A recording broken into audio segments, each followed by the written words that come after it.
Boa tarde. Chegamos aqui ao final do nosso segundo dia, encerramento do dia, onde nós vamos ter a honra de receber para discutir o ambiente econômico, o momento atual do Brasil, o presidente da República, Jair Bolsonaro, o que para nós é, mais uma vez, uma enorme honra e um sinal de preocupação do presidente em mostrar a toda a comunidade financeira a visão dele sobre o momento atual do Brasil. Então, para conversar com o presidente Jair Bolsonaro, nós vamos convidar o cientista político Murilo de Aragão. Então, Murilo, por favor, um prazer. Presidente, ministro Paulo Guedes, ministro Ciro, prazer recebê-los aqui.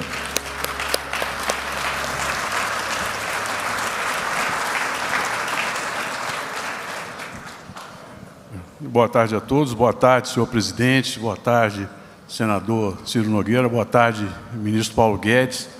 É um prazer ter o privilégio de fazer essa entrevista, essa moderação com o senhor presidente. E eu gostaria de perguntar se o presidente gostaria de fazer alguma abertura ou se prefere que eu já enderece as perguntas que eu tenho aqui.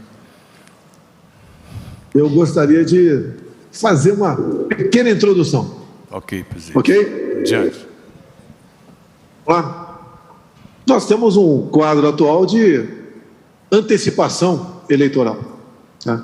Mas eu não tenho aceitado provocações para entrar nesse campo, porque nós temos um país para administrar. E quando se fala em economia, nós não podemos esquecer que ao longo desses últimos 3 anos, a qual nós assumimos, em janeiro de 2019, tivemos 2 de pandemia. Realmente, algo que nunca aconteceu semelhante no Brasil. Então, sobrevivemos a tudo isso. E, na área econômica, o Brasil é um dos países que menos sofreu. Lamentamos, na parte sanitária, as mortes. Lamentamos praticamente a morte da autonomia médica. Perderam, né? Os médicos perderam essa autonomia durante a pandemia. Mas não é um caso para a gente debater muito aqui no momento. Eu queria falar alguma coisa para os senhores. Que o Brasil hoje está polarizado. Apesar de eu não estar em campanha, tem outro lado que está em campanha. Eu queria perguntar aos senhores, né? O senhor devia perguntar para mim, mas eu queria perguntar aos senhores. Como o Brasil estaria se essas medidas aqui, 16, fossem implementadas? Bem rapidamente. O que vocês acham, os senhores acham, né? De nós revogarmos a autonomia do Banco Central, de revogarmos a reforma trabalhista, a reforma da Previdência, retornar o imposto sindical, reestatizar as empresas que foram reestatizadas, que foram desestatizadas, acabar com o teto de gasto, o governo começar a interferir nos preços lá da Petrobras e da energia. Se nós viéssemos a fortalecer o MST, se nós fizéssemos uma campanha para recolher armas das mãos dos cidadãos de bem, se nós desmilitarizássemos as polícias militares, se nós extinguíssemos as escolas civil-militares e os colégios militares, se nós liberássemos as drogas no Brasil, se nós legalizássemos o aborto, se nós voltássemos a nos reaproximar de Cuba e outras ditaduras pelo mundo. Apenas essas perguntas, porque o outro lado defende exatamente tudo isso daí. Então, cada item desse dá um debate, mas eu creio que isso tudo, já que está do outro lado, caso vier a ser implementado, e eu como parlamentar que fui, sei que o início de governo, da forma como sempre existiu no Brasil, um governo forte, um governo que bem se relacione com o legislativo no tocante a distribuição de ministérios, bancos oficiais, de estatais, entre outras promessas. Nós sabemos como o parlamento age. Se isso tudo fosse botado em prática, como é que estaria a economia no nosso Brasil? Há alguma diferença entre nós? Ou alguns dos senhores vão falar que está tudo resolvido, não tem problema, o que vier, a gente vai interagir e o Brasil vai para frente. Também perguntar aos senhores, né? Falar para os senhores, olhem o que acontece na nossa periferia. Aqui na América do Sul. Alguns países que enveredaram para esse outro lado. Disso que eu mostrei aqui. O que está acontecendo num país aqui que não faz divisa conosco, aqui na América do Sul, onde a economia ia muito bem. Alguns até falavam, não se preocupe, a economia indo bem, o resto não tem que se preocupar. E o que vocês acham também, se a nossa liberdade está ameaçada ou não, por parte de alguns atores aqui no Brasil. Deixo claro, como falei agora há pouco, geralmente quem busca tolher direitos individuais da população e partir para o regime mais fechado, geralmente é o chefe do executivo. E aqui acontece exatamente o contrário. Se não é o chefe do executivo resistir, já estaremos com toda certeza no outro regime atualmente. O que está em jogo no Brasil? É a nossa liberdade. O que está em jogo no Brasil? A nossa economia. Estão do meu lado aqui o ministro Ciro Nogueira e o ministro Paulo Guedes, que poderão me socorrer ou atender a pedido do senhor. Então, a breve introdução que eu faço é isso. É isso que nós queremos para o Brasil? Dá para deixar tudo rolar numa boa? Quem chegar, chegou, tudo bem, ninguém vai sofrer nada com isso, a economia vai continuar numa boa. Tá? Uma boa agora aqui. Depois da pandemia, né, resistiu. Durante a pandemia, nós tivemos aqui os anos de 2015 e 2016, onde perdemos 3 milhões de empregos. Por que causa? Durante a pandemia, 2020, o forte da pandemia, ficamos no 0 a 0. O ano seguinte, foram criados aproximadamente 3 milhões de empregos no Brasil, ainda com a pandemia. Como é que estaria se o outro lado estivesse sentado na minha cadeira? Como é que estariam os desvios pelo Brasil? Será que a roubalheira seria a tônica, como sempre aconteceu? Será que, de acordo com a pessoa que assumir a presidência no ano que vem, qual será o perfil dos dois indicados para o Supremo Tribunal Federal? As outras coisas que tratam de valores familiares, aborto, por exemplo, ideologia de gênero, respeito às religiões, como o Brasil se comportará no futuro? Olha que a Colômbia acabou de aprovar, né, via o seu Supremo Tribunal Federal de lá, no tocante ao aborto a partir dos 6 meses de gestação. Então, basicamente, de forma bastante, sem entrar em detalhes, há uma diferença enorme entre aqueles que estão polarizados no Brasil. Aquele que acha que vai continuar numa boa, não adianta você estar muito bem financeiramente se não tiver liberdade para ir para a rua. Não quero citar aqui, mas seriam, né, para levarmos em conta a Venezuela, a nossa Argentina para onde está indo, o nosso Chile para onde está indo também.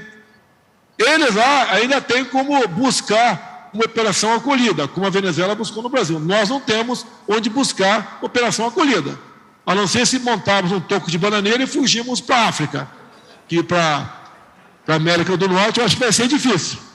Então, basicamente, para ser bem claro, né, isso já não é o suficiente para pessoas com responsabilidade tomar uma posição. Responsabilidade não é só com a economia, não, é com a vida, é com a liberdade, é com o futuro do seu país. E nós sabemos o que vai acontecer com essa pátria se esses bandidos voltarem para cá. Pegue os meus ministros, um a um, compare com os outros que nos antecederam, veja o perfil. Veja que agora nós conversamos, nós temos uma meta, temos as dificuldades, grande parte proporcional pela pandemia, mas estamos dando esperança para o nosso povo, muita coisa de concreto também.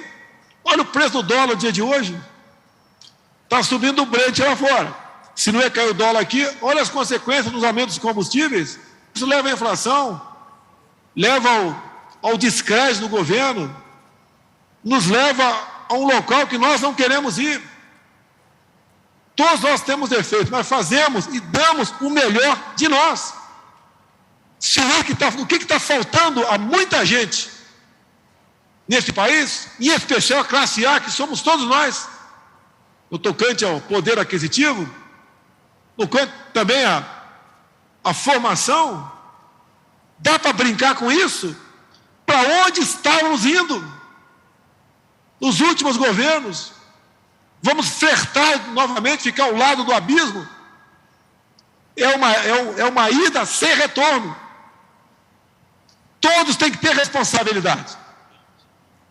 Não pense em ninguém que eu tenho apego àquela cadeira que está ali. Mas tem um compromisso. Entendo que foi Deus me colocou ali, só Deus me tira de lá. Mas temos que dar uma forcinha aqui também. Se tem alguém do perfil melhor, tudo bem. Agora, o outro lado que tem, nós já conhecemos. Não apenas ao longo de 8 anos, mas ao longo de 14 anos. Falei agora há pouco, estou repetindo para encerrar aqui com os senhores. Entre malfeitos, desvios, roubos, projetos mirabolantes, a Petrobras se endividou em 900 bilhões de reais. O BNDES, 500 bilhões. 1 trilhão e 400. Isso, senhores autoridades que estão nos ouvindo aqui, em especial vocês do Nordeste. 1 trilhão e 400 bilhões. Isso dá para fazer 100 transposições do Rio São Francisco. E tem gente que quer que essas porcarias que levaram estatais a essa situação volte para cá. Não vou falar em 45 bi da Caixa Econômica Federal e das demais estatais. Essa é a realidade. Essa pátria é nossa. Eu estou vendo aqui atrás de mim, aqui na minha imagem, está escrito ordem e progresso. Ordem e progresso. Mas precisamos de paz para ter a liberdade. E devemos lutar por isso. Não vai ser o chefe do executivo que vai jogar fora das 4 linhas. Mas, por favor, não vocês, 2 ou 3 no Brasil, não estique essa corda. Vocês vão ter que vir para dentro das 4 linhas. Afinal de contas, todos nós temos limites. O Ciro tem, o Paulo Guedes tem, eu tenho limites. Alguns poucos, 2 ou 3, acham que não tem limites. Podem ficar brincando o tempo todo de nos controlar, de desrespeitar a nossa Constituição, de ferir a nossa liberdade de expressão, de prender deputado, por mais errado que ele tenha sido, em suas palavras, e manter cidadão brasileiro que pode ter errado suas palavras com tornozeleira eletrônica, em desmonetizar a página da internet, em querer botar feio na nossa liberdade de discutir eleições pelas mídias sociais. Onde vamos chegar? De termos um sistema eleitoral que você pode não comprovar que não é fraudável, mas você não tem como comprovar também que não pode ser fraudável. A alma da democracia é o voto. Tanto é que para caçar parlamentar na Câmara, não sei se continua assim, apesar do meu tempo do voto eletrônico, se fazia no papel. O que nós queremos? Paz, tranquilidade. E outra, o futuro do Brasil depende das nossas escolhas. Se eu vier candidato escolher a mim, o perfil está aqui do meu lado. O outro lado vai trazer uma turma que já ficou por meses presa. Vai voltar ao governo para quê? Para se locupletar.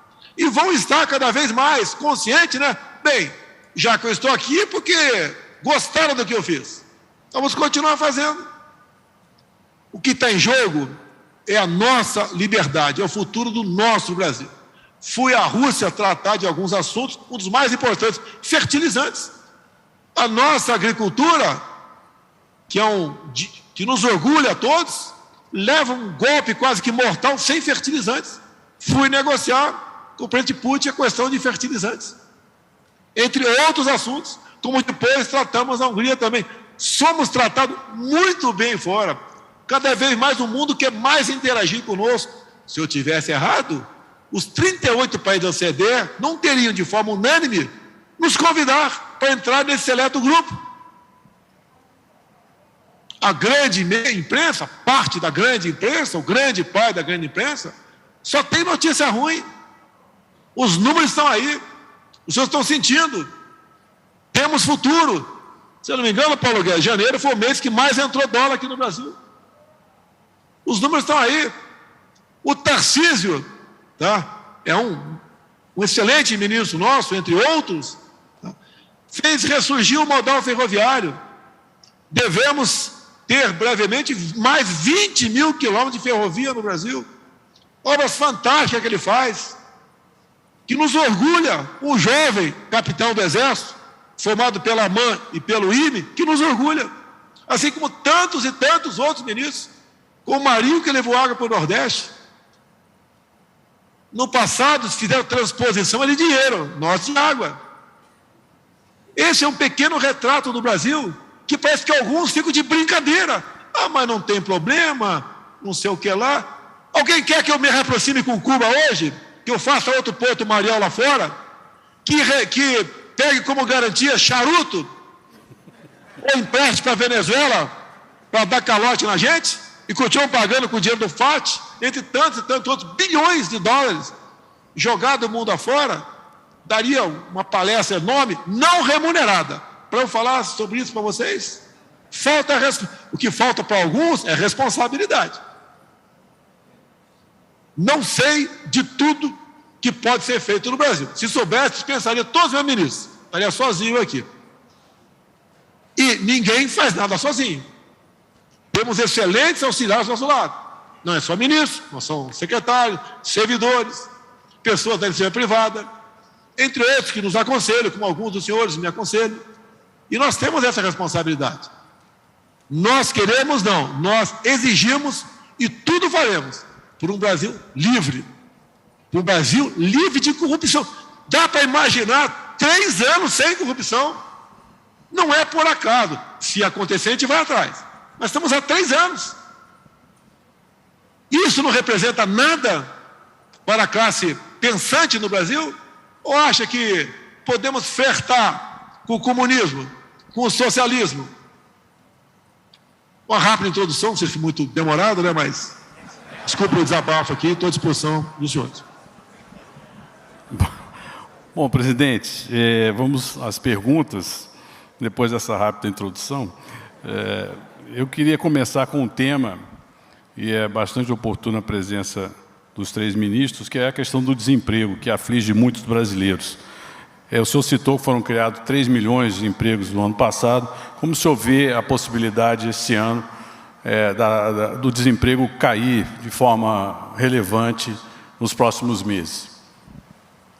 O Paulo fala, mas eu adianto, né? Em 2020, com a pandemia, nós conseguimos terminar 0 a 0, graças a 2 programas, o PRONAMP e o BEM, onde evitamos que 11 milhões de empregos fossem destruídos. Um desses programas teve a iniciativa do senador Jorginho Mello. Então não é o governo que trabalha sozinho. Então a gente trabalha também de forma preventiva para evitar o desemprego. PG, o que estão fazendo aí para criar emprego? Bom, presidente Murilo, tudo bem? O ritmo de criação de empregos no Brasil foi muito forte. Nós, quando fomos atingidos em março de 2020 pela pandemia, nós perdemos 1.100.000 empregos em 3 meses. Final de março, então foi abril, maio e junho. No final do ano, nós já estávamos quase 0 a 0. O CAGED registrou ganho de 100.000, depois, revendo as contas, parece que era uma perda de 100.000, mas, em resumo, nós criamos aproximadamente 1 milhão de empregos no primeiro ano da pandemia. Então, como bem enfatizou o presidente, em 2015 e 2016, uma recessão autoimposta por políticas incompetentes internas, nós destruímos 1 milhão e meio de empregos num ano e 1.400.000 empregos no outro ano. Então, foram 3 milhões de empregos destruídos em 2 anos. Pois bem, conosco, atingidos pelo Covid, nós, do fundo do poço, criamos 1 milhão de empregos formais em 2020 e 2.700.000 empregos formais em 2021. Isso, então, dá quase 3 milhões formais desde o fundo do poço. Mais 6 ou 7 milhões de empregos informais. Então, o Brasil criou, desde o fundo do poço em 21, em março de 20, ou seja, em 1 ano e 6, 7 meses, nós criamos 11 milhões de empregos formais e informais. Daqui até o fim do ano, o que nós esperamos? Nós enviamos, aprovado na Câmara de Deputados, um programa que criaria 2 milhões de novos empregos. É o que nós chamamos de BIC e BIP, o bônus de inclusão produtiva e o bônus de qualificação profissional. Você pega o salário mínimo, e é algo que o presidente falou durante a campanha também, ele disse o tempo inteiro o seguinte: há regimes que prometem muitos direitos e geram poucos empregos, como é normalmente o sistema obsoleto trabalhista que o Brasil tem. É um regime que, para criar 40 milhões de empregos, colocou 38 milhões de empregos fora do mercado de trabalho. Ou seja, para empregar um brasileiro, você joga o outro ao mar, porque o salário é pouco para quem recebe, mas é o dobro para quem paga. É a cunha fiscal, são os encargos trabalhistas, que é outro objetivo que nós temos, remover e acabar com isso. Tentamos, não conseguimos ainda, vamos insistir. Mas o importante é o seguinte: mandamos esse programa, que podia criar 2 milhões de empregos, com aprovação e apoio do presidente da Câmara, Arthur Lira, e esse programa caiu no Senado, porque o Senado estava envolvido justamente numa outra batalha, numa agenda que não era a agenda de empregos e de crescimento.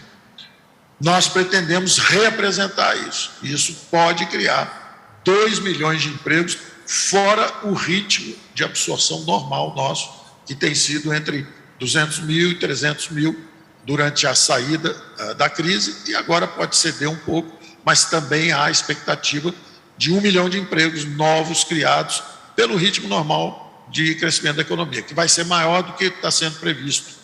Erraram na queda, erraram na recuperação e vão errar de novo na previsão desse ano de que o Brasil não vai crescer. Então, finalizando, o desemprego era 12% quando a pandemia chegou, era 11,7%, 11,8% quando a pandemia chegou, foi a 14,5% e já está em 11,6%. Quer dizer, nós estamos de volta onde estávamos, como se não houvesse o impacto da pandemia.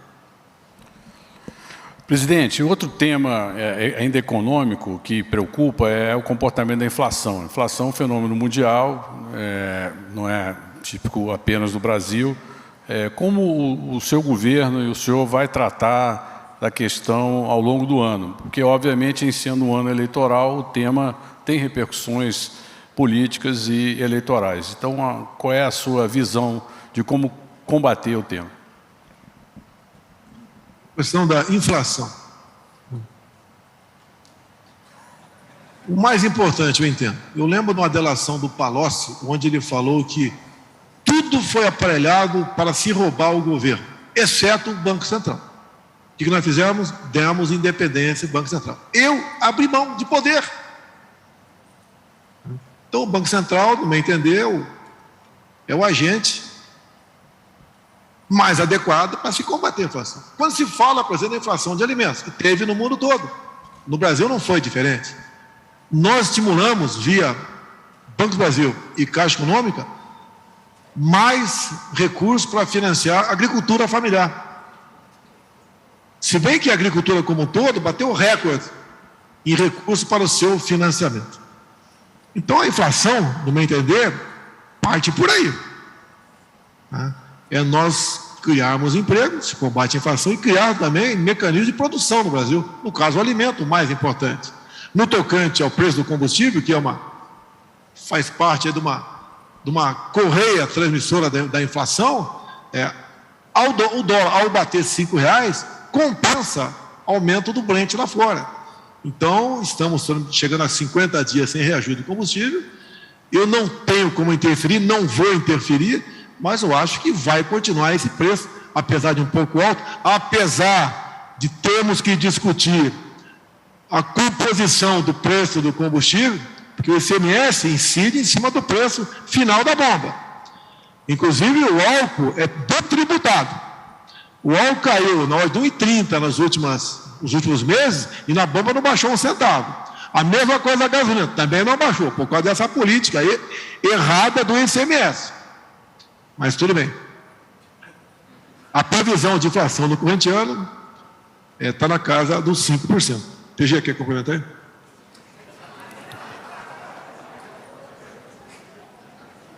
Atacou a questão fundamental. Primeiro, o diagnóstico, você, Murilo, e todos nós sabemos, é que a inflação é um fenômeno mundial. Isso. A inflação saiu nos Estados Unidos de 0 para 7,5%, a maior nos últimos 35 anos. Ela saiu também na Europa, na Alemanha, é a maior inflação dos últimos 40 anos. Na China, a maior dos últimos 30 anos. Então, evidentemente, é um fenômeno global causado por um choque adverso de oferta, justamente o distanciamento social, a contenção, houve um choque adverso de oferta. Adicionou-se a isso, no Brasil, recursos hídricos, lá fora, o petróleo. E 56% dessa alta foi atribuído justamente a fatores de energia e combustíveis. Apesar disso, o primeiro passo que o presidente tomou, e eu tenho muito orgulho disso, porque isso foi uma conversa que nós tivemos antes da eleição do presidente. E o presidente se comprometeu e cumpriu com a independência do Banco Central. Há 40 anos existe esse objetivo. Os senhores sabem que na reeleição de Fernando Henrique Cardoso, o governo queimou 60 bilhões de dólares em 3 meses e depois mudou o regime cambial. Quer dizer, claramente trocou o presidente do Banco Central e trocou o regime cambial numa admissão clara de que manipulou o câmbio para ser reeleito.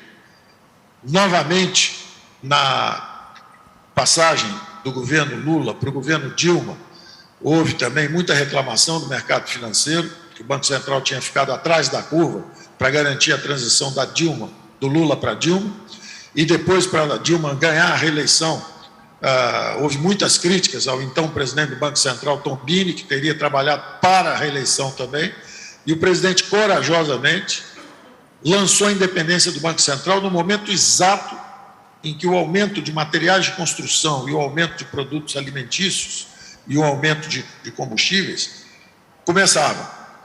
E nós sabemos que a garantia do Banco Central independente é justamente, a garantia de um controle inflacionário é justamente um Banco Central independente, que é um ato corajoso, politicamente transparente, a despolitização da moeda no ano de eleição.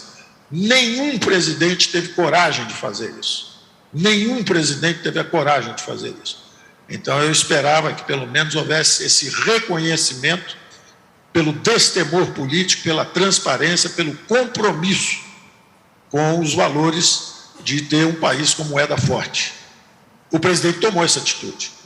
Então, logo no início de 2021, o Congresso apoiou essa proposta do presidente, tanto o presidente da Câmara quanto o presidente do Senado, e foi um avanço institucional irreversível. Tanto que o outro candidato começou a falar besteira, dizendo que ia rever isso, que ia tirar isso, etc., e na mesma hora teve que se desdizer, porque o estelionato eleitoral, através da politização da moeda, foi varrido do cenário institucional brasileiro.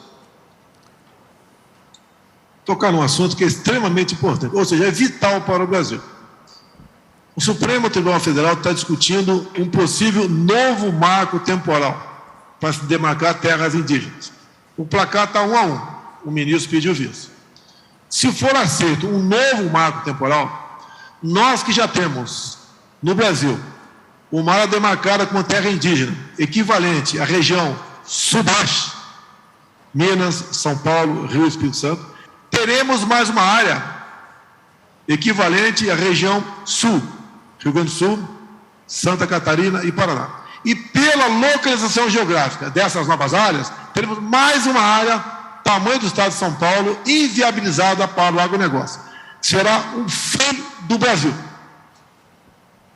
Vejam o perfil dos ministros do Supremo, que são favoráveis e são contrários a isso. Se isso for aprovado, é o fim do Brasil. Essa preocupação passa, obviamente, por vocês, que vão eleger o presidente esse ano.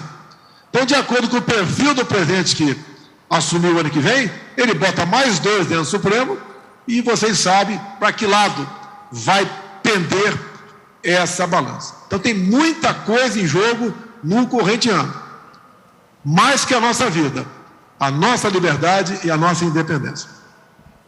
Presidente, o convite para a adesão à OCDE, obviamente, é um trunfo para o Brasil. Agora, implica no aprofundamento do ciclo de reformas que se iniciou no governo Temer, prosseguiu no seu governo. Como o senhor vê o andamento dessas reformas, inclusive a reforma administrativa, a reforma trabalhista e algumas outras reformas infraconstitucionais ainda no seu governo e no futuro? Está à minha direita aqui um senador da República, foi deputado federal comigo do meu partido lá atrás. Nós sabemos que em anos eleitorais, algumas propostas têm dificuldade de ir para frente.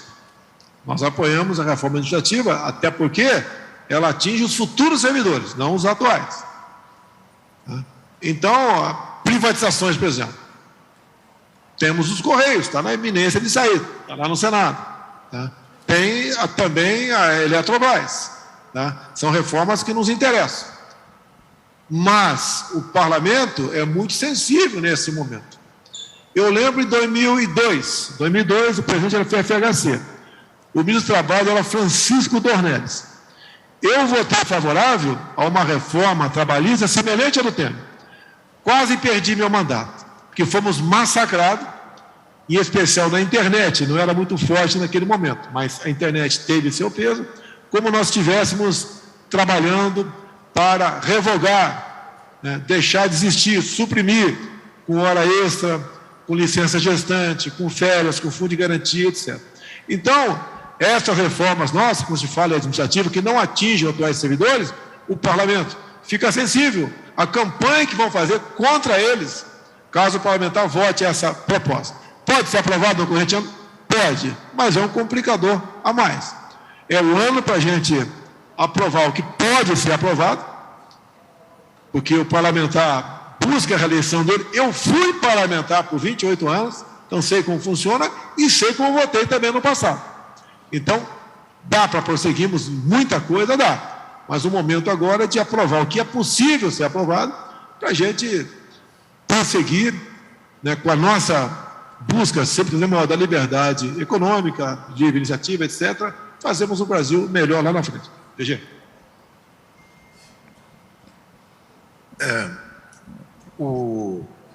As reformas, Murilo, eu quero só complementar, o presidente acabou de citar, nessa reta final, o que está no mapa. Primeiro, Eletrobras, já aprovado, passou pelo TCU, já foi aprovado por 6-1 no fórum interno do TCU. Então, a Eletrobras segue, e eu acho extraordinário a quebra de um paradigma. É a quebra de um paradigma. Num ano de eleições, você tem 2 grandes privatizações, como Eletrobras e Correios, na esteira. Correios está no Senado. Nós esperamos que avance também. Além disso, dessas 2 que o presidente citou, o ministro Tarcísio nos diz o seguinte: Porto de Santos, Porto de Vitória, Santos Dumont, Galeão e Congonhas. E, além disso, o programa PPI segue o ritmo normal, com as concessões, privatizações, autorizações, e a nossa estimativa é que, esse ano, 300 bilhões sejam adicionados ao pipeline do PPI, que já tem 829 bilhões de contratos de investimento formados. Então, veja, não é nada... eu diria assim, sem nenhuma dúvida, que o Brasil tem hoje a maior fronteira de investimentos que jamais apresentou. São 829 bilhões de reais de contratos assinados de investimento nos próximos 10 anos. E nesse último ano, o que também não é uma quebra de paradigma, 300 bilhões de reais de novos contratos que serão assinados. essa é a previsão nossa, é o ritmo de trabalho normal nosso, estamos seguindo normalmente. Ou seja, é uma quebra de paradigma. E exatamente nessa pergunta sua sobre avanços institucionais, que é esse capítulo que você está abordando com o nosso presidente, a despolitização da moeda no ano eleitoral, de sucessão, é uma quebra de paradigma.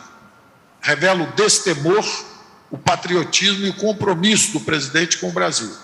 E, de novo, num ano que é considerado difícil, politicamente, como o próprio presidente disse, nós temos aí grandes privatizações seguindo, como Eletrobras e Correios, e 300 bilhões de plataformas de investimento novas sendo adicionadas.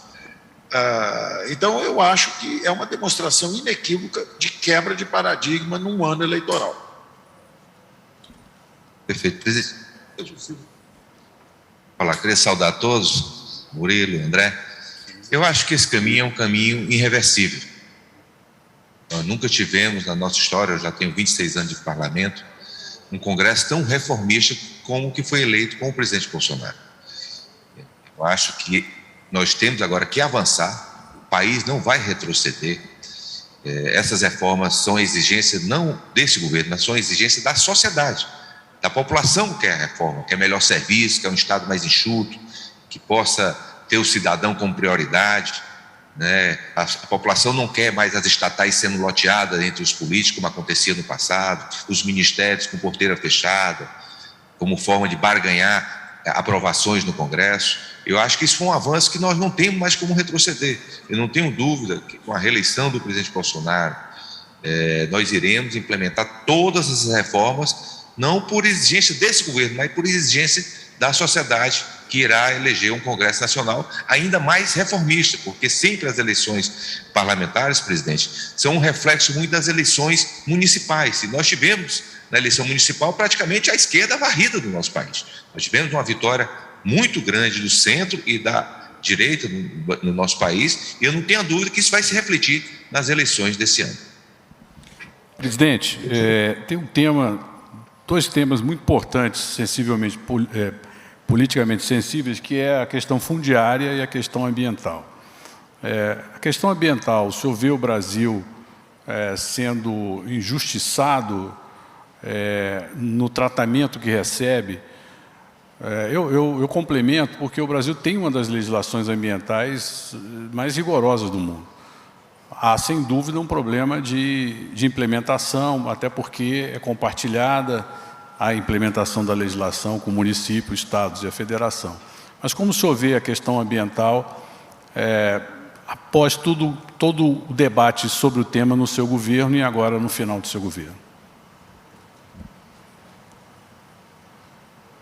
Estive na Hungria e falei com o presidente da Hungria no primeiro momento, depois foi o primeiro-ministro. E o presidente, realmente, eu deixei ele falar, mas ele foi, de certa forma, um pouco agressivo na questão ambiental do Brasil. Daí eu te retruca, né? Retruco. Eles nem sabem o que é. Tem mata ciliar por aqui? Como estão as florestas? A gente cita como é que está o Brasil. Mais de 60% está preservado no Brasil. Nós temos a fonte de energia elétrica de quase na hora de 70% também, limpa. O Brasil é um exemplo para o mundo. O Brasil devia ser seguido. As suas políticas deviam ser seguidas. Agora, quem chega lá fora é da mídia. Eu até não quero citar aqui, mas citei, a tua fonte deve ser tal rede de televisão. Só pode ser essa. Quando se fala também em combustíveis fósseis, é a mesma coisa. O Brasil é um exemplo. Agora, por que atacar o Brasil? Primeiro, que nós temos a grande parte da mídia que não fala a verdade. Até pela formação de jornalistas, que é terrível, terrível. E, por outro lado, a verdade não se faz presente. A nossa legislação ambiental, como você bem diz, aí é das mais rígidas do mundo, ninguém tem isso. Nós, inclusive, estamos reflorestando as cabeceiras do São Francisco. Não podemos falar pela transposição sem preservarmos as nascentes. Estamos fazendo isso. O mundo lá fora não faz isso. E a questão ambiental é uma arma porque os nossos commodities, os produtos do campo, concorrem com alguns países e, obviamente, a gente é atingido por causa disso. A própria região amazônica nossa, com o passar do tempo, ela foi ampliada, foi majorada para atender interesses fiscais de governadores. E a região que pega fogo é quase sempre a mesma. Não quer dizer que não haja desmatamento, sim, existe. Há incêndio, fogo, incêndio, sim, existe, mas não da forma como é propalado por aí. Não conseguimos, nos primeiros 2 anos de governo, porque o presidente da Câmara naquela época tinha um compromisso com a esquerda, né, e não conseguimos avançar na regulação fundiária. Temos projeto nesse sentido, que deve ser aprovado, com toda certeza. Por outro lado, estamos fazendo muito na titularização pelo Brasil. São pessoas que eram ferrenhamente defensores do PP, que agora voltaram para o nosso lado, são conservadores, são de direita, porque foram valorizados por nós. Nós reconhecemos o valor dessas pessoas, nós demos para ele um título de propriedade. E dizer você agora, você não está mais escravo do MST. O que você produzir nessa terra, você vai deixar para seus filhos e netos. E essa regulação fundiária está vindo por aqui, trabalho da Tereza Cristina, trabalho do Geraldo, que é o chefe do INCRA, né? Como quase todas as viagens nossas, entregamos centenas de títulos pelo Brasil, tiramos a força do MST. Alguém tomou conhecimento dos 3 anos de invasões por parte do MST? Tomaram conhecimento disso? Não. Algumas poucas invasões ocorreram pontualmente, foram rapidamente debeladas. Então nós estamos demonstrando o que viemos e o que estamos fazendo nessa área. E com a aprovação da regulação fundiária, qualquer foco de calor no futuro, por satélite, obviamente, nós vamos saber a quem pertence o CPF daquele foco de incêndio, ou daquele foco de calor. Estamos trabalhando dessa maneira. Agora, quando se fala em Pantanal, por muitas vezes, a massa de matéria orgânica que se acumula naquela região, e quando não há incêndios normais que acontecem anualmente, quando se acumula, há um excesso 2, 3 anos depois. Mas nada se compara com o incêndio na Califórnia, nada se compara com, por exemplo, o incêndio que está acontecendo na Argentina agora, que parece que a mídia brasileira desconhece. O Brasil vai indo bem. Catástrofe acontece, mas não é isso que é propalado aqui dentro e é comprado lá fora. Isso nos atrapalha bastante. Mas estamos vencendo também esse desafio, né, que é a guerra da informação. Presidente, se eu pudesse complementar, eu acho que a verdade está sendo estabelecida. Hoje mesmo nós tivemos uma grande reunião aqui do Comitê Interministerial de Mudança do Clima e Crescimento Verde, em que nós tivemos uma apresentação aqui, que foi acompanhada por mim, pelo ministro Paulo Guedes, diversos outros ministros, de números que eu tenho certeza que vai nos orgulhar ao nosso país e ao mundo, que nós iremos apresentar até o final do ano na COP, na pequena COP que vai acontecer no final do ano. Então, eu tenho certeza que a verdade está sendo estabelecida, as metas estão sendo todas superadas. Aquelas pessoas que esperavam, presidente, na COP, que o país ia ser massacrado, voltaram de lá muito decepcionados. Eu tenho certeza que esse tema, que é muito importante para a imagem do nosso país, para os empresários, sei da preocupação dos senhores empresários com esse tema, podem ter certeza que existe uma determinação do presidente desse governo de nós termos índices que serão motivo de orgulho para o nosso país nessa área ambiental. Murilo, importante, como você disse no início, né? Houve um início muito conflituoso e a explicação é muito simples. Como disse o presidente, havia muita invasão de terra, o MST atuante no campo, e o presidente ganhou justamente com uma plataforma de proteção à propriedade privada contra as invasões e tudo isso. Então esse combate, que era uma disputa política interna, ele transbordou lá para fora, e várias vezes em apresentações lá fora nós enfrentamos esse desafio de comunicação. Quero explicar o seguinte: olha, o que era uma defesa de propriedade de terra passou a ser percebido como, na verdade, um apoio a desflorestamento, queimar floresta para produzir agricultura, e não era nada disso, nunca foi nada disso. A ministra Tereza Cristina sempre foi muito clara a respeito disso. É possível aumentar, não só como o presidente apontou, é um dos países que tem uma legislação ambiental muito, você apontou, uma legislação ambiental bastante rigorosa, mas também é um dos países, como o presidente apontou, que mais preservaram seus recursos naturais. Então, isso transbordou lá para fora, essa guerra política interna foi levada lá para fora e nos prejudicou muito. Mas o que está acontecendo? Mudou o eixo completamente. O nosso acesso ao OCDE é um atestado que essa questão está sendo compreendida. Quer dizer, eu incluí o Brasil na lista de acesso, eu sei disso porque nós conversamos com a secretária de Tesouro americana, ela avisava, falava, olha, financeiramente tudo bem com o Brasil, está indo bem, agora presta atenção nessa coisa verde. Eu dizia, a senhora vai ver que mudou o eixo aqui dentro, agora nos ajude no acesso ao OCDE. O Matias Cormann, e aí, só brevemente a minha palavra final sobre isso, o Matias Cormann, que é o secretário-geral da OCDE, ele finalmente entendeu e adotou e criou agora o sistema de 2 pilares. E o Brasil será um protagonista. Como disse o ministro Ciro, o presidente da República e o ministro Ciro estão coordenando as reuniões interministeriais aqui com o ministro Juca também. Nós até brincamos internamente, dizemos que é o Juca Verde, o ministro Juca Verde, porque ele está levando essa visão nossa, esse novo eixo de percepção, que é o seguinte, são 2 pilares. Quem mais polui o mundo são os países avançados. 30% do fluxo anual é a China, 15% são os Estados Unidos, 14% é a Europa e 1,7% é o Brasil. Então, o Brasil não é um grande poluidor. O problema em relação ao Brasil é a preservação das florestas, é o que eles querem. Mas nós precisamos receber pela prestação de serviços ambientais.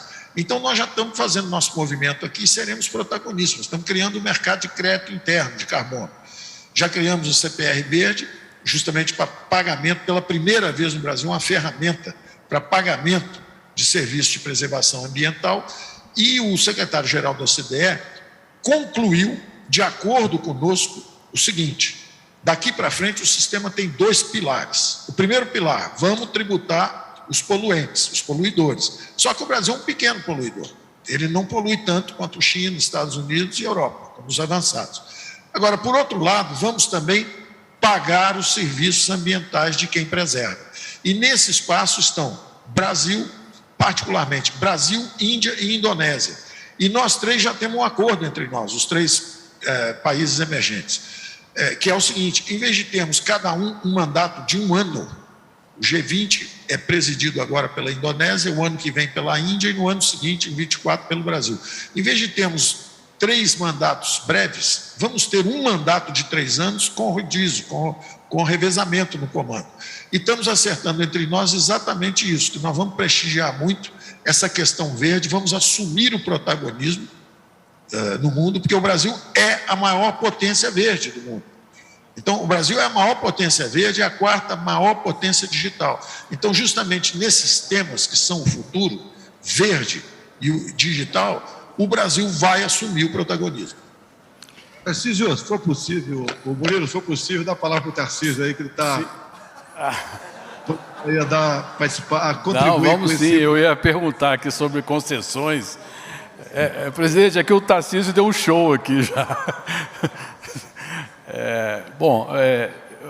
Então, aproveitando a deixa do presidente, eu queria... Bom, primeiro o ministro Tarcísio esteve sempre envolvido na questão de concessões, lá atrás, atravessou o governo Temer, o governo Bolsonaro, os resultados são expressivos. Como se vê, e aí a pergunta ao presidente e ao ministro Tarcísio, como se vê o futuro desse processo de concessões e autorizações?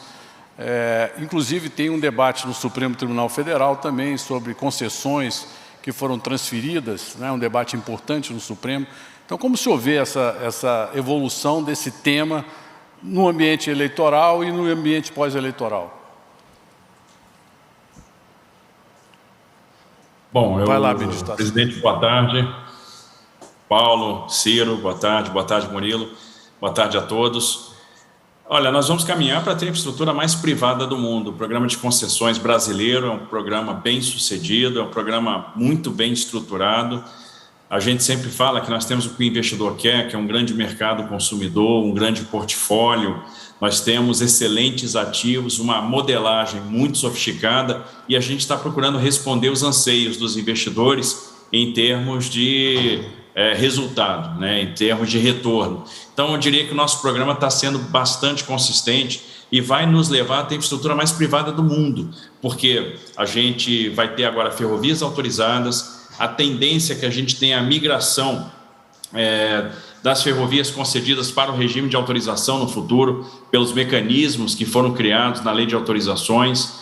Nós vamos ter muitas rodovias concedidas, todos os aeroportos da Infraero transferidas para iniciativa privada, o saneamento básico na mão da iniciativa privada, graças ao marco do saneamento, a geração e a transmissão de energia também privadas, graças à privatização da Eletrobras. Então, vamos caminhar em todas as frentes para ter uma infraestrutura bastante eficaz, bastante eficiente, com uma matriz de transportes cada vez mais equilibrada, mais sustentável e mais barata. Isso vai reduzir bastante o custo do Brasil.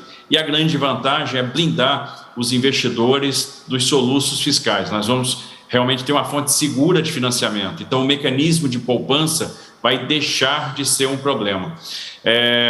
Todo o esforço está sendo feito para proporcionar segurança jurídica para o investidor. Inclusive, essa questão que estava sendo discutida no Supremo, né, que é uma discussão acerca do artigo 27 da Lei 8987, da Lei de Concessões, cuja a constitucionalidade foi questionada, acho que está evoluindo muito bem. É o que tem permitido, por exemplo, a transferência de controle de vários ativos, a gente tem feito isso com alguma frequência, é o que viabilizou, por exemplo, a linha 6 do metrô e a operação de financiamento da linha 6 do metrô de São Paulo. Então, era importante a consolidação desse entendimento, por ser algo até muito presente nos nossos contratos, no nosso dia a dia, e há uma tendência favorável no STF com relação a este tema. Então, houve um primeiro voto, houve uma interpelação, um pedido de vista, uma mudança, um segundo voto que foi já favorável à constitucionalidade do artigo 27, há uma mudança, então, de tendência, a gente deve consolidar a segurança jurídica, a possibilidade de fazer essas transferências de controle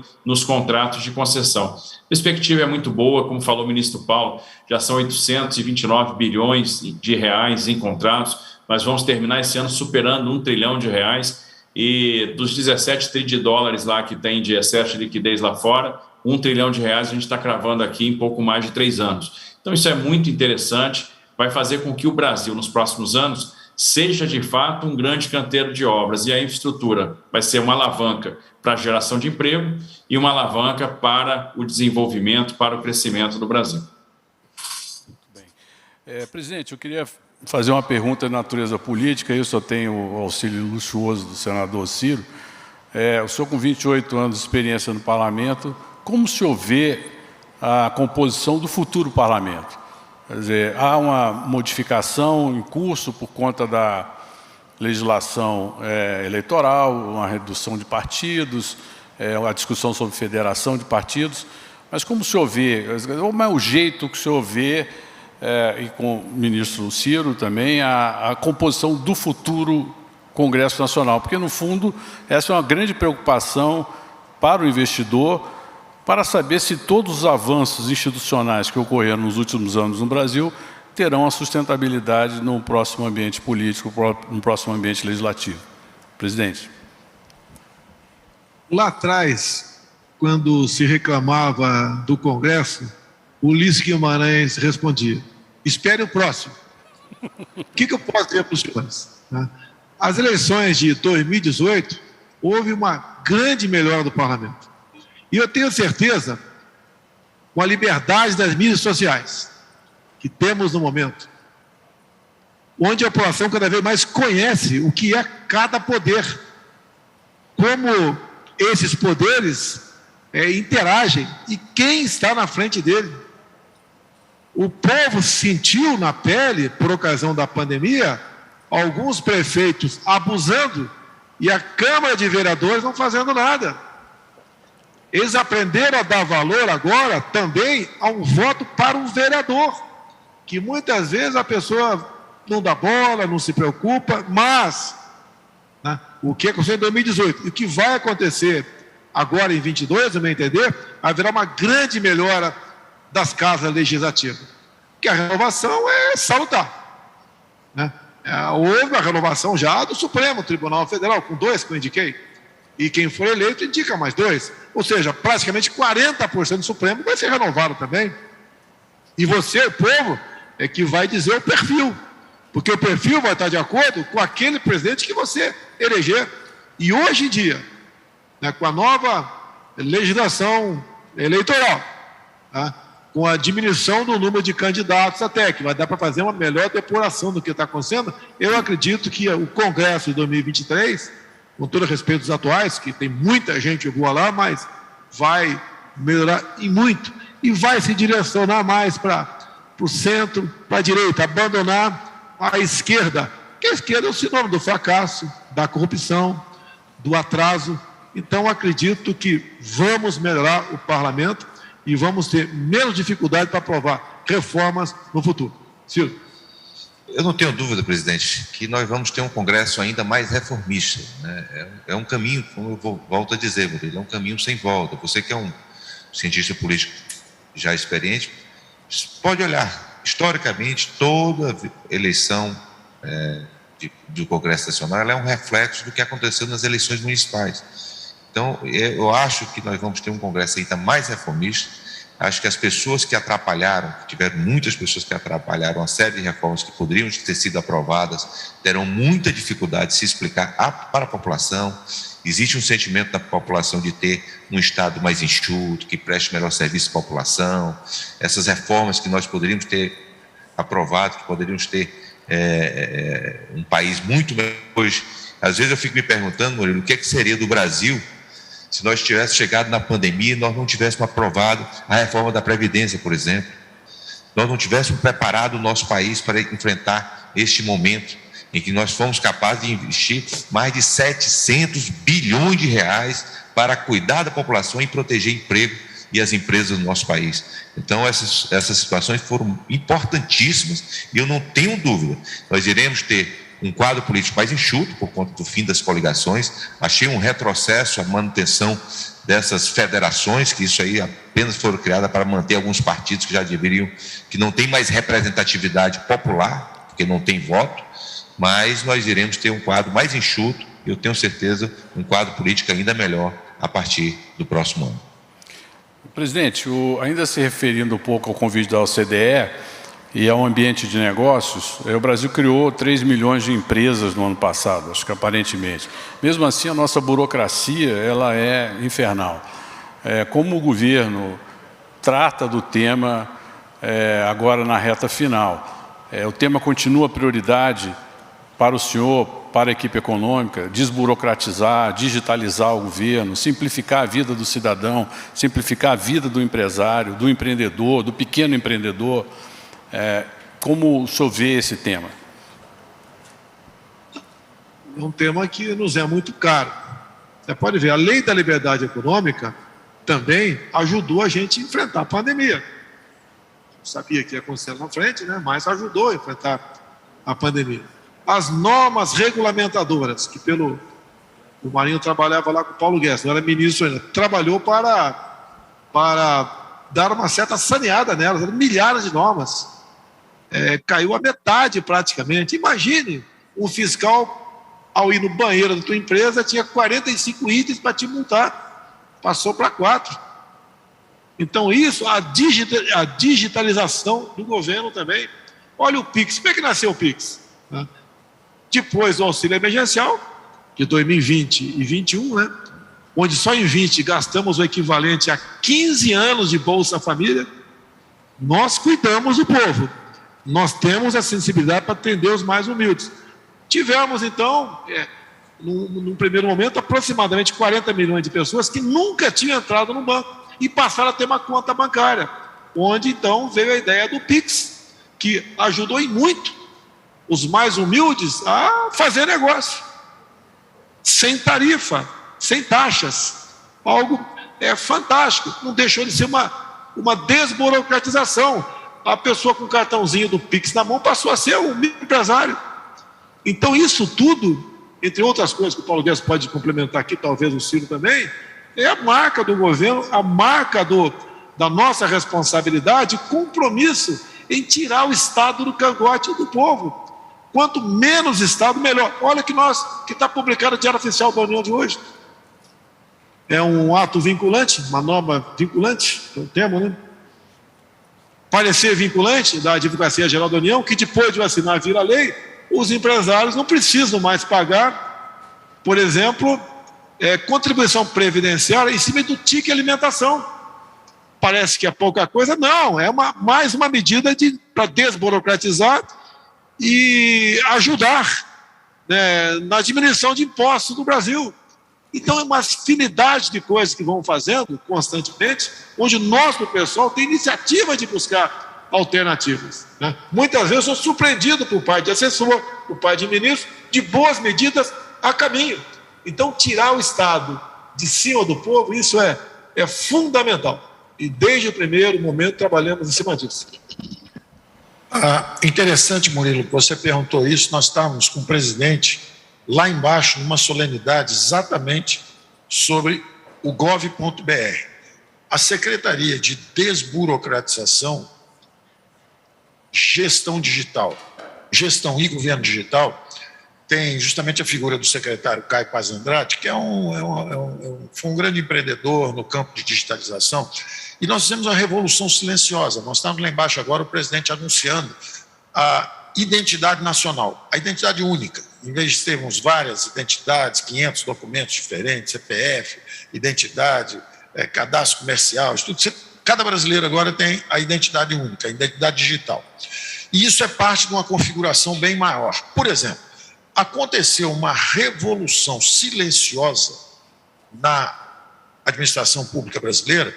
Todo mundo está olhando para a reforma administrativa, pedindo a reforma administrativa, só que nós já fizemos. Não aconteceu a regulamentação do futuro ainda, porque a reforma administrativa não progrediu ainda no Congresso. Mas a reforma administrativa atual já aconteceu. Vou dar um exemplo do nosso ministério. Eram 5 ministérios que gastavam 15 bilhões. Hoje é um só que gasta 10. Da mesma forma, houve um desdobramento dessa dimensão digital. O presidente é um fenômeno digital. Ele ganhou uma eleição nas redes sociais digitais. O Brasil é o 4º maior mercado digital do mundo. O Brasil ganhou o prêmio de primeiro governo digital das Américas, à frente dos Estados Unidos e do Canadá, e o 7º melhor do mundo. E os desdobramentos estão aí. Como disse o presidente, primeiro o PIX, as transações, a segurança das transações financeiras digitais. Logo depois, a prova de vida do INSS. Você não precisa mais ir fisicamente a lugar nenhum. A lei de liberdade econômica. Agora você vai só a um órgão. Em vez de você ir à junta comercial, à prefeitura, ao imposto de renda e ficar 6, 7 meses na fila, agora é tudo de uma vez só, com um documento digital. Então, houve um choque digital no governo. De novo, os governos anteriores criaram 240, 260 mil empregos liquidamente, inchando a administração pública e baixando a produtividade, e acaba até pagando salários mais baixos, porque você não é sustentável fiscalmente no tempo. Nós conseguimos o contrário, nós conseguimos cada vez, com os serviços digitais mais eficientes, melhorar a prestação de serviço para a população. Você hoje consegue se aposentar em 40 minutos, 30 minutos, você entra digitalmente e se aposenta, se tiver satisfeito todos os requisitos. Transferimos para 68 milhões de brasileiros vulneráveis transferência direta de renda, através justamente de um banco digital, está na Caixa Econômica. Então, isso está acontecendo todo dia. O Brasil é considerado fronteira, protagonismo na economia digital. Isso está ficando cada vez mais claro. Lá fora, nós estamos em todos os comitês, nosso CDE, por exemplo, nós estamos nos comitês principais de digitalização, de modernização do Estado. Essa transformação digital está acontecendo. Gente, além disso, se eu me permite, rapidamente, tem a chegada do nosso 5G, né? E foi muito bem aqui, foi um exemplo a implantação do nosso país, graças ao trabalho do nosso competente ministro Fábio Faria, que está até aí no plenário. Nós vamos agora, no final do ano, no final do mês, Murilo, inaugurar a primeira fazenda 5G do nosso país, com a presença do presidente, e graças a Deus lá no meu Piauí. Então, você imagina o que vai ser de transformação, fruto de uma gestão competente de ministros que implementaram toda essa revolução digital no nosso país. Bom, vou fazer a última pergunta, que se refere um pouco à pandemia, ao fim da pandemia, a economia informal. A pandemia mostrou a importância da economia informal no Brasil. Agora que nós caminhamos para o final da pandemia, como o senhor vê e os ministros presentes veem o final da pandemia, a retomada da economia e como lidar com a retomada da própria economia informal, que provou ser muito importante como um colchão de proteção social. Ainda que o ideal, obviamente, como disse o ministro Paulo Guedes, é que o emprego formal fosse barato e não jogasse fora, né, o trabalhador para a informalidade. Eu acho que isso é um tema que envolve a desigualdade e que será abordado durante a campanha eleitoral. Qual é a opinião do governo? E depois, presidente, o senhor também faça as suas considerações finais e se os ministros também assim quiserem. Obrigado. Pandemia. O governo federal comprou mais de 400 milhões de doses de vacina. É um governo que atendeu a população, apesar das críticas, de certos rótulos que não condiziam com a verdade, como um governo negacionista. Nós fizemos a nossa parte. Somos um dos países que mais vacinou no mundo. Lamentamos as mortes, mas, pelo que tudo indica, estamos chegando ao final da pandemia. Quanto à informalidade, é o mercado que vai se ajustando naturalmente. Obviamente, eles têm que ter liberdade para trabalhar. Temos estudos agora, de fora do Brasil inclusive, que as medidas restritivas de lockdown, toque de recolher, aquela famosa fique em casa, economia te vê depois, não ajudou a diminuir, a diminuir o número de óbitos, né? E foi um golpe quase que mortal na economia. Se não é o auxílio emergencial lá atrás, entre outras medidas, como o BEM, o PRONAMP, e nós aqui trabalhamos duro para manter empregos no Brasil, nós não queremos imaginar o que poderia ter acontecido com a nossa pátria. Vencemos isso aí. A informalidade, em grande parte, já está voltando naturalmente. Repito, o que eles precisam é liberdade. Que os governadores, né, ajam com prudência a partir de agora. Pelo que tudo indica, não devemos ter medidas mais restritivas no Brasil. Eu lamento a imposição do passaporte vacinal por parte de algumas autoridades executivas pelo Brasil. Alguns governadores, alguns prefeitos, que desprezam a liberdade. E nós sabemos que o vírus está aí, sabemos que tem potencial para tirar vidas, mas é uma realidade que estamos vencendo e sabemos perfeitamente, acho, né, o que fazer a partir de agora. O que faltou durante a pandemia, no meu entender, é a legitimidade para alguém atuar na sua vanguarda, coisa que foi retirada de mim. Quanto a uma mensagem final ao povo brasileiro, tenho certeza, ninguém tem uma pátria como nós temos. Cada vez mais estamos assistindo aí a volta das cores verde e amarela por todo o Brasil. Cada vez mais estamos confiando no futuro da nossa pátria. E quem vai fazer esse futuro é cada um de nós com o seu trabalho. Não tem nada fácil. Temos, como disse, né, coisa que ninguém tem no mundo todo. Apesar da Rússia ter o dobro do nosso espaço territorial, nós temos mais terras agricultáveis. Nós temos aqui belezas naturais, temos biodiversidade, temos tudo que se possa imaginar como riquezas minerais. Só depende de nós. O Brasil está rumando para o progresso. O Brasil está rumando para a prosperidade. Acreditem na sua pátria.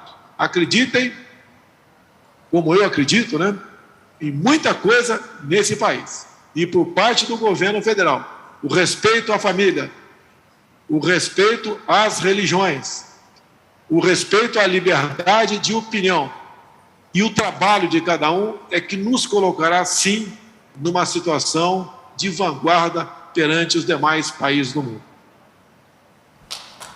Muito obrigado, senhor presidente.